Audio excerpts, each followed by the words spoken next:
नमस्कार dear students, स्वागत है आपका अपने YouTube channel Kishan science classes में 12th फिजिक्स की क्लास में। आज हम विद्युत क्षेत्र में स्थित विद्युत द्विध्रुव के घूर्णन के कारण घूर्णन में किया गया कार्य के बारे में पढ़ने वाले हैं, अर्थात विद्युत द्विध्रुव की स्थितिज ऊर्जा के बारे में पढ़ने वाले हैं। तो देखिए, माना कि एक समान कोई विद्युत क्षेत्र है E और इसमें कोई AB विद्युत द्विध्रुव रखा गया है। तो देखिए, एक समान विद्युत क्षेत्र E और इसमें क्या रखा गया, आपके पास में कोई AB विद्युत द्विध्रुव है। ये लो जी, ये A और ये B। यहाँ कोई प्लस आवेश और यहाँ कोई क्या रखा गया, माइनस आवेश। और आप जानते हैं विद्युत क्षेत्र में यदि किसी आवेश को रखा जाएगा तो उस पर बल लगेगा F बराबर QE। तो प्लस आवेश पर क्या बल लगेगा, F बराबर QE। और ये किधर लगेगा भाई, अंदर की ओर, जबकि ये यहाँ जो बल लग रहा है वो लग रहा है F बराबर माइनस QE, बाहर की ओर। तो इस तरीके से विद्युत द्विध्रुव पर एक बल आघूर्ण कार्य करता है, एक बल युग्म कार्य करता है। ये हमने पार्ट नंबर 1 में पढ़ रखा है। अब यदि ये बल युग्म कार्य करेगा तो ये AB है वो कुछ समय पश्चात कहां हो जाएगा भाई, विद्युत क्षेत्र E के समांतर होने का प्रयास करेगा या साम्यावस्था में आ जाएगा। तो देखो, अब यदि मैं इसे साम्यावस्था से थीटा कोण पर घुमाना चाहूं तो जाहिर सी बात है मुझे इस बल आघूर्ण के विरुद्ध कार्य करना पड़ेगा। और ये बल आघूर्ण के विरुद्ध किया गया कार्य है वो विद्युत स्थितिज ऊर्जा के रूप में संचित हो जाएगा या परिवर्तित हो जाएगा। और इसे ही विद्युत द्विध्रुव आघूर्ण की क्या बोलते हैं, स्थिर विद्युत स्थितिज ऊर्जा। तो देखो, सबसे पहले लिखेंगे विद्युत द्विध्रुव की स्थितिज ऊर्जा। देखो, जैसे अपन थ्योरी बनाते हैं किस तरीके से, यदि एक समान विद्युत क्षेत्र में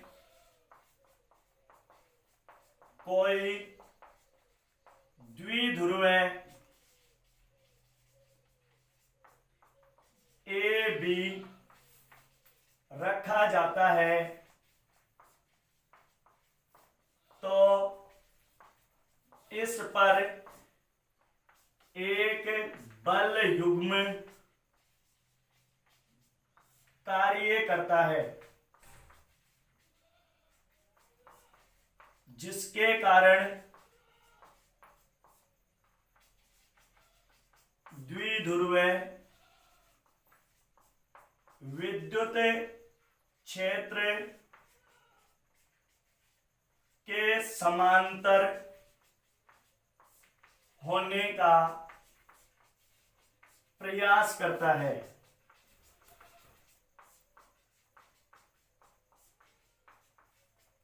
यदि किसी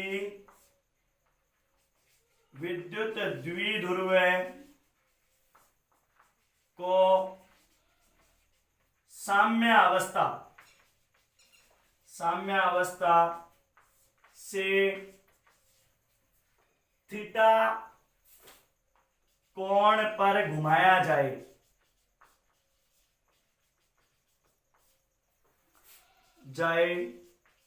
तो इस बल आघूर्ण के विरुद्ध कार्य करना पड़ता है।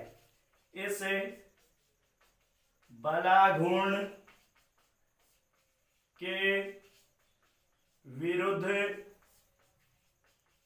कार्य करना पड़ता है। यह कार्य स्थितिज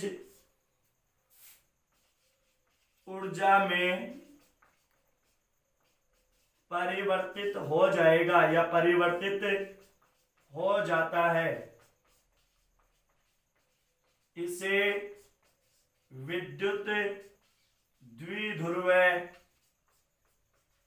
की स्थितिज ऊर्जा कहते हैं।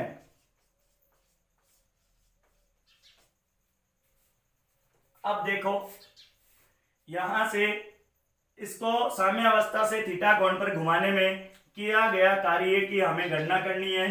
तो देखो ये कोई अपने पास में एक समान विद्युत क्षेत्र है और इस एक समान विद्युत क्षेत्र में देखिए एक समान विद्युत क्षेत्र में कोई विद्युत द्विध्रुव ए बी स्थित था और इसे साम्यावस्था से थीटा कोण पर घुमाया गया। थीटा 1 मान लो, थीटा 1 से इसे कौन से कोण पर घुमाया गया, ए डेश बी डेश यदि स्थिति मानता हूं थीटा 2 कोण पर घुमाया गया। तो थीटा साम्यावस्था से थीटा 1 पर या थीटा 1 से थीटा 2 पर घुमाने में किया गया कार्य ज्ञात करना है। तो लिखेंगे, क्या लिखेंगे, विद्युत क्षेत्र में स्थित विद्युत द्विध्रुव डाइपोल पर कार्यरत बलाघूर्ण। तो ये अपन ने पहले चैप्टर में पढ़ रखा है, तो is equal to PE sine theta. अब लिखेंगे, क्या लिखेंगे, थीटा 1 से थीटा 2 तक विद्युत द्विध्रुव को घुमाने में किया गया कार्य। तो देखिए सबसे पहले यदि इसे आंशिक रूप से घुमाया जाए तो dw, तो अपन लिख सकते हैं, क्या लिख सकते हैं, पीई साइन थीटा अर्थात बलाघूर्ण गुणा कोणीय विस्थापन। ठीक है, तो देखो कुल कार्य की बात करें थीटा 1 से थीटा 2 तक घुमाने की, तो दोनों पक्षों का समाकलन कर देते हैं। तो समाकलन थीटा 1 से थीटा 2 और क्या हो जाएगा, PE sine theta D theta. W बराबर देखो यहां से थीटा 1 से थीटा 2 तक पीई आपके पास में क्या है, नियत राशियां, इनका अपन समाकलन करते नहीं है। समाकलन हो जाएगा केवल साइन थीटा का डी थीटा के सापेक्ष, और आप जानते हैं साइन थीटा का समाकलन होता है डी थीटा के सापेक्ष माइनस कोस थीटा। देखिए यहां से W बराबर पीई और यहां मैं लिख सकता हूं माइनस का कोस थीटा, और यहां मेरे पास में आ सकता है थीटा 1 से थीटा 2। देखिए W बराबर पीई और मैं इसे लिखूं माइनस का कोस थीटा 2 और माइनस का कोस थीटा 1, यानी कि upper limit minus lower limit. तो W बराबर मेरे पास में आ जाएगा पीई और यहां मैं लिख सकता हूं माइनस का तो हो जाता है कोस थीटा 2 और प्लस का आ जाता है कोस थीटा 1, और मैं इसे ऐसा भी लिख सकता हूं W बराबर पीई और यहां लिख सकता हूं cos theta 1 minus cos theta 2। ये इसकी क्या आ गई अपने पास में स्थिति ऊर्जा। अब देखिए विशेष स्थितियां, विशेष स्थितियां देखो, यदि थीटा 1 बराबर 0 डिग्री अर्थात 0 से कहां तक घुमाया जाए, थीटा 2 बराबर थीटा यानी कि 0 से थीटा तक घुमाया जाए, तो W बराबर P और E अपने पास में आ जाएगा कोस 0 डिग्री माइनस कोस थीटा। तो यहां से आ जाता है W बराबर PE, 0 का मान 1 तो 1 माइनस कोस थीटा।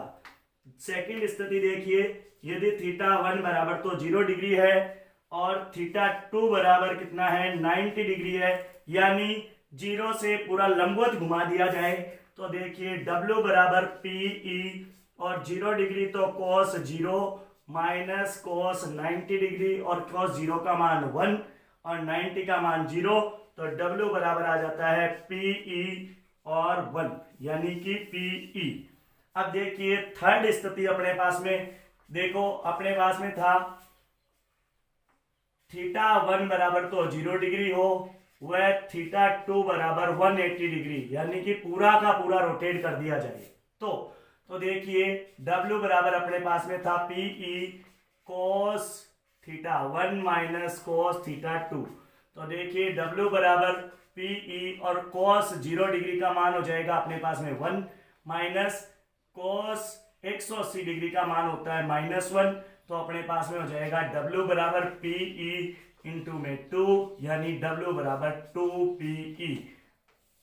ये आपके पास में क्या आ गई, विभिन्न स्थितियों की स्थितिज ऊर्जा। धन्यवाद। देखिए इस बल आघूर्ण के बारे में बात करें तो यहाँ कोई प्लस चार्ज था और उसके कारण क्या है, विद्युत क्षेत्र की तीव्रता है, यानी कि विद्युत बल रेखा है बाहर की ओर निकली हुई, और ये यहाँ बी बिंदु पर क्या है, प्लस आवेश। तो प्लस आवेश के कारण क्या है, प्लस प्लस को क्या करेगा, प्रतिकर्षित, तो बल किधर लग रहा है, नीचे की ओर, और ये प्लस है वो माइनस को क्या करेगा, आकर्षित। इसका मतलब बल किधर लग रहा है, ऊपर की ओर। इस तरीके से इस पर बल आघूर्ण लगता है।